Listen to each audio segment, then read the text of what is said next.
সবাইকে স্বাগতম একটা আমার নতুন ভিডিওতে।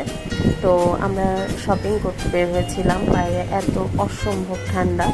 তো শপিং করতে গিয়ে একটা মার্কেটে দেখি মানে ক্রিসমাসের সাজ শুরু হয়ে গিয়েছে। বাই দ্য ওয়ে, এটা ক্রিসমাসের আগের ভিডিও। তো ক্রিসমাস ইউরোপিয়ানরা এত সুন্দর করে চারিদিকে সাজায়, তো দেখে অনেক ভালো লাগলো। এই জন্য আপনাদেরকে দেখানোর জন্য এই ভিডিওটা করেছি। এবং দেখেন ওরা ক্রিসমাস কত সুন্দরভাবে সাজায়, যদিও বা এটা ক্রিসমাসের বেশ আগে আগে, তখনও পুরোপুরি সাজানো হয়নি, কিন্তু নর্মালি মার্কেটে তখন এভাবে সাজিয়ে রেখেছিল। দেখুন দেখতে কত ভালো লাগছে।